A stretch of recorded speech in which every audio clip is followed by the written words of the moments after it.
ऐसी अद्भुत है कि आपको सुनकर के सब नशा उतर जाएगा, दूसरी साधना उपासना का नशा उतर जाएगा। जावाली महर्षि का नाम तो आप सबने सुना है। महर्षि जावाली, जिन जावाली के नाम पर जबलपुर बसा है, ये जावाली ऋषि की ही तपस्थली है जबलपुर, नर्मदा किनारे। ये बड़े अनुरागी ऋषि जावाली, और जावाली के संबंध में उपनिषद में आया है शुको मुक्तः जावालिर मुक्तः। श्रुति भगवती कह रही है महाराज जी, शुकदेव जी मुक्त हुए, जावाली मुक्त हुए, तो मुक्तात्माओं में शुकदेव जी और जावाली का नाम लिया गया। इतने उच्च कोटि के ब्रह्मज्ञानी, अपने काल के सबसे बड़े ब्रह्मज्ञानी थे जावाली ऋषि, महान ब्रह्मज्ञानी। उनके मन में आ गया, जावाली ऋषि के मन में, कि मैं ज्ञान की सर्वोच्च कक्षा में प्रतिष्ठित हूं, मुझे ब्रह्मात्मैक्य बोध हो गया है। तत्वमसि अयमात्मा ब्रह्मणे नास्ति किंचन प्रज्ञानम ब्रह्म इत्यादि महावाक्यों का मुझे अपरोक्षानुभव हो गया है। यही वस्तुतः सर्वोच्च अवस्था है। मैं देहेंद्रियादि नहीं हूं, मैं विशुद्ध कूटस्थ चैतन्य आत्मा हूं, ये बोध उनको हो गया।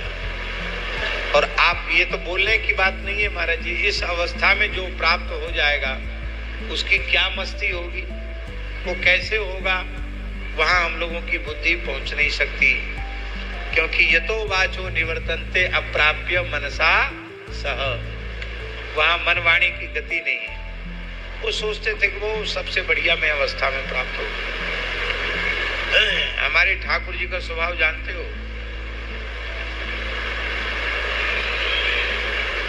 कन्हैया का स्वभाव, ये छोटे मोटों पर हाथ धरते ही नहीं है, बड़े बड़े पर हाथ धरते हैं। सुखदेव जी जैसों पर हाथ धरते हैं, जावाली जैसों पर हाथ धरते हैं। तो ठाकुर जी ने कहा, इतना बड़ा ब्रह्मज्ञानी, इसको तो गोपी बना के मानूंगा, इसको गोपी जरूर बनाना है।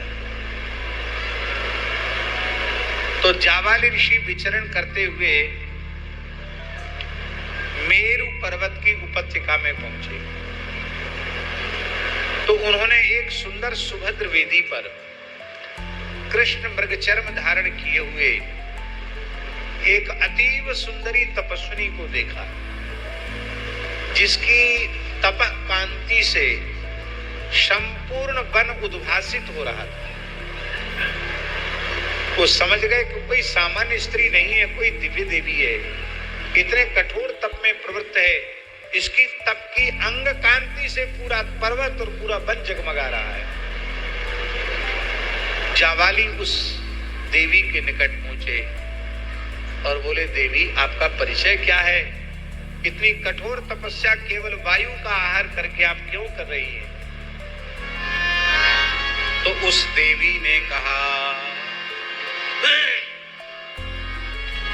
ब्रह्म विद्या मतुला योगींद्रै मृग्यते चया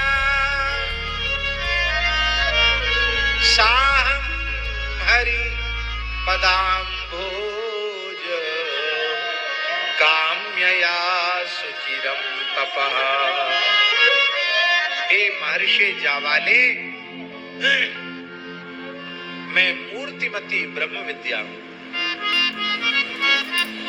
जिसको बड़े बड़े योगींद्र महामुनींद्र खोज रहे हैं कि मुझे ब्रह्म विद्या मिल जाए और मैं कृतार्थ हो जाऊं। तो जावाली ने कहा कि आपकी कृपा से तो मैं आत्माराम आप्त काम पूर्ण काम परम निष्काम हो गया, फिर आप में कौन सी कसर रह गई जो आप तपस्या कर रही हैं? आपके मन में फिर भला कौन सी कामना उत्पन्न हो गई? अरे जिसके कृपा कटाक्ष से निष्कामता आ जाती है, उसमें कामना कहां से आई? ब्रह्म विद्या बोली, हमारी समझ में आ गया कि मैं भले ही ब्रह्म विद्या हूं, पर मेरा जीवन व्यर्थ है। श्री कृष्ण ब्रज में अवतार लेने वाले हैं, तो मेरा विचार है ठाकुर अवतार ले तो मैं ब्रज की गोपी बनूं और उनको अपनी गोद में बिठाकर माखन जिमाऊं। तो मैं ब्रज में गोपी बनने के लिए तप कर रही हूं। क्या कह रही है ब्रह्म विद्या? ब्रह्मानंदेन पूर्णाहम्, मैं स्वयं ब्रह्म विद्या हूं, तो कमी कसर तो है नहीं। ब्रह्मानंदेन पूर्णाहम् तेनानंदेन तृप्तधीः चराम्यस्मिन् वने घोरे ध्यायन्ति पुरुषोत्तमम्। मैं ब्रह्मानंद से परिपूर्ण हूं, उस आनंद में विफला हूं, फिर भी तप कर रही हूं। लीला पुरुषोत्तम श्री कृष्ण की चरण सेविका गोपी बनना चाहती हूं। बोले फिर आपको तपस्या की जरूरत क्या पड़ गई? तो जावाली ऋषि से ब्रह्म विद्या बोल रही है। महाराज ये पद्म पुराण का अंतिम पंक्ति तो बड़ी अद्भुत है। वो कहती तथापि शून्यमात्मानं मन्ये कृष्ण रतिम बिना। कृष्ण रति के बिना मैं अपने आप को बिल्कुल सूना समझ रही हूं।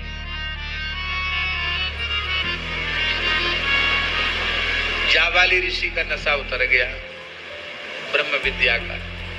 लियो साहब, जिस ब्रह्म विद्या की कृपा से मैं इस अवस्था में पहुंचा वो गोपी बनना चाहती।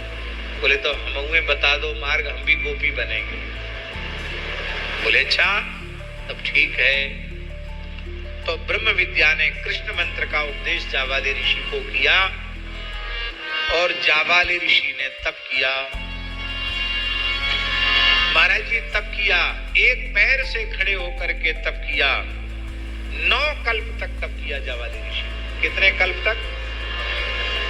9 कल्प तक जावाली ऋषि ने एक पैर से खड़े होकर तप किया और ब्रजबीथी में विहार करने वाले श्री कृष्ण का ध्यान किया।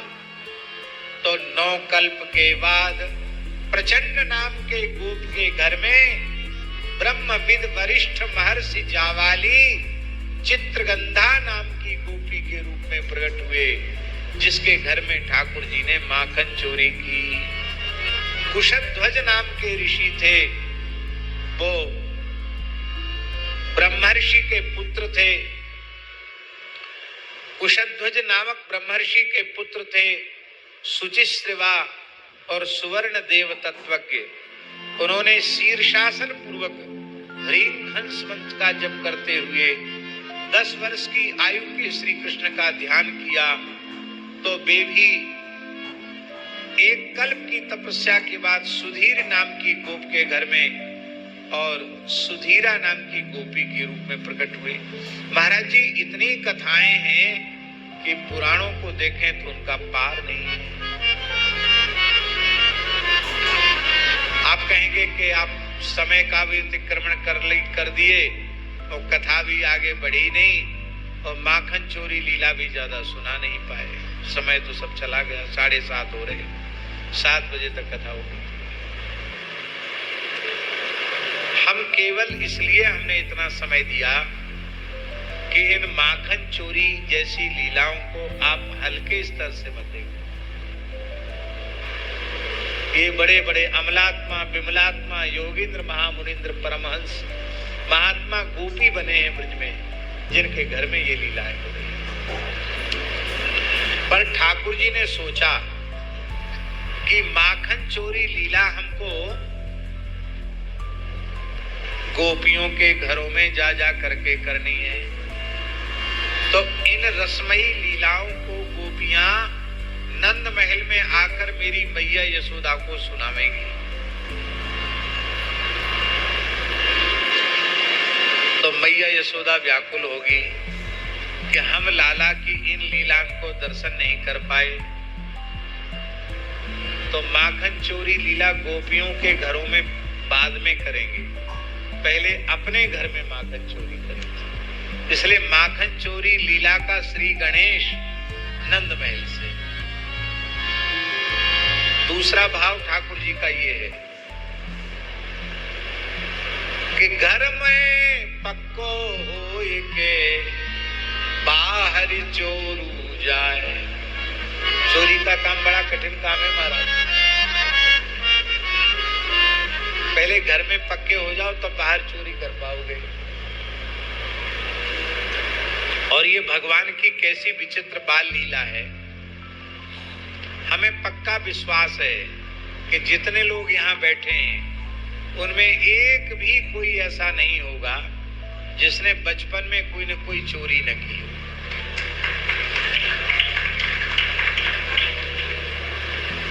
आपने नहीं की? ये हाथ हिला रहे, नहीं किया।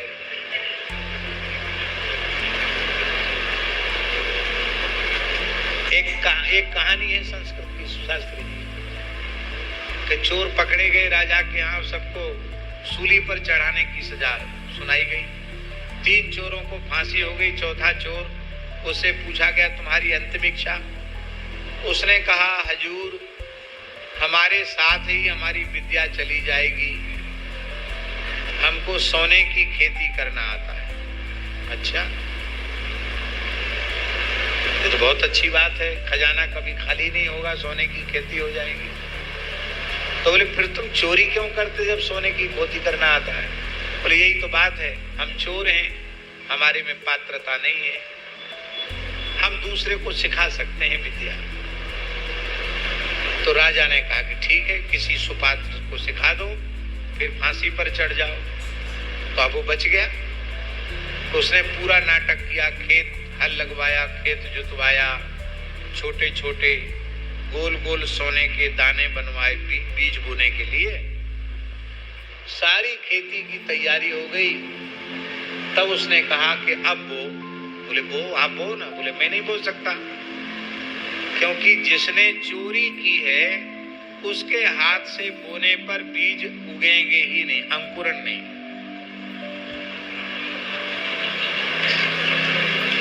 तो हम तो यदि जानते खेती करना तो हम चोरी ही क्यों करते?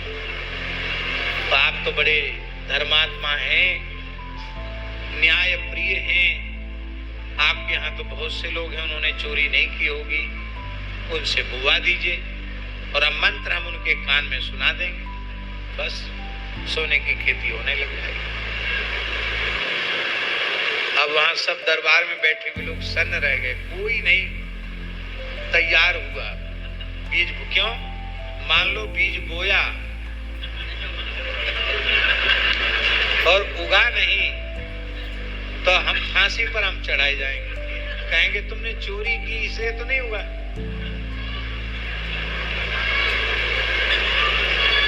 तब सब चुप रहे। तो राजा ने जो न्यायाधीश था, दंडाधिकारी की ओर देखा। आप तो बड़े न्यायवादी हैं, मेरा पूरा विश्वास है आपने चोरी नहीं की होगी, आप ही बोल दीजिए। उसने कहा महाराज साहब क्षमा करें, बचपन में हमने अपनी मैया के लड्डू चुरा के खाए थे। अब एक एक को पूछते गए, कोई कहे हमने मक्खन चुराया, कोई कहे हमने मलाई चुराई, कोई कहे हमने अमुक मिठाई चुरा ली। कुछ न कुछ तो बच्चे खा ही लेते चोरी करके।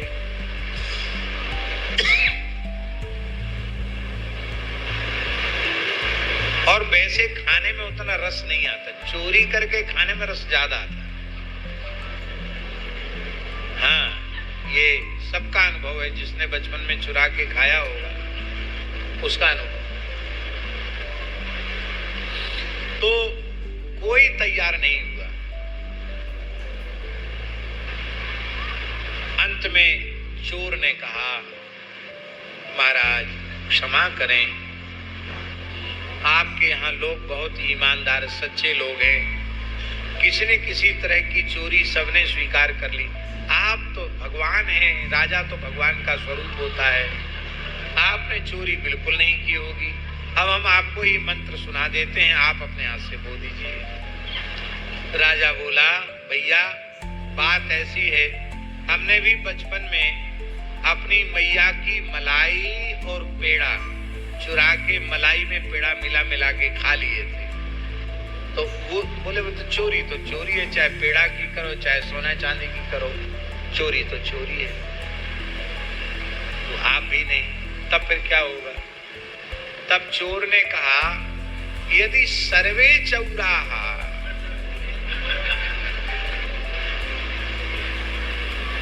यदि सभी चोर हैं तो कथम अहम एको बधारहा, फिर मैं अकेला मृत्यु दंड का अधिकारी क्यों? भाई चोर तो सब साबित हो गए, जब सब चोर है तो फांसी पर हमको क्यों चढ़ाया जाए? राजा बहुत हंसा, बोले ऐसे बुद्धिमान आदमी को फांसी नहीं देनी चाहिए। बोले तुम कोई बात नहीं, चोरी छोड़ो, अब तुमको मंत्रिमंडल में रखेंगे, तुम्हारे जैसा बुद्धिमान व्यक्ति चाहिए। बोलो भक्त वत्सल भगवान की। तो श्री ठाकुर जी की लीला ऐसी है कि बचपन में सब कोई न कोई चोरी करते हैं,